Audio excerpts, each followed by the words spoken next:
फेकू जी एगो काम तो कैले बाणे, चाहे छुरी चले चाहे भाला, हाँ चाहे छुरी चले चाहे भाला, बिहार में रील पे होखे के चाही हाला। रील बनाने के जवन को अगैल भक्त अपन दिमाग पर ले बड़ा सन,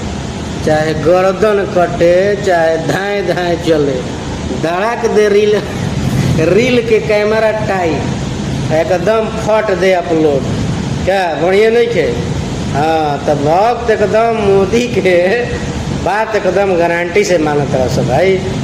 कुछ मत बचावे काम नहीं के, रील पे एकदम चाप के वीडियो बना के छोड़ दे, एकदम मरी जा साले कुछ होगा। सब भक्त लोग बंगाल पहुँचो, गाय भैंस मिल तड़ी सब भगती में इतना तो जना के सकती बा कि केहू मरतो बा तो के बचावत नहीं के, एकदम कवरले रहत रील पूरा देश में ना विदेश में छपल बड़ा बिहार रील, छपल रह रील बना के, चाहे गोली चले चाहे भाला, और एकदम बिहार में चले रील पहाला एकदम हर हर मोदी,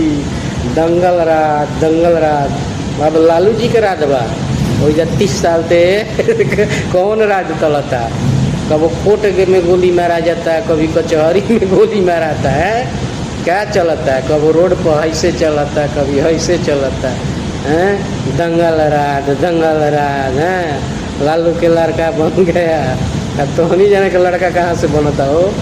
साले ना छोड़ जा भगतई छोड़ के कोनो बढ़िया नेता चुना सब बुड़बक, भगतई में फायदा नहीं के। नेता तो आवत जात रही है बुझाइल, नेता कतना है कतना जाइए केहू के ना पूछेला, जब तक सत्ता में बाढ़ है तब तक खूब कर, फिर चल जाइए तब पता ना चली कि कहाँ गई नहीं। ठीक बा, दंगल राज।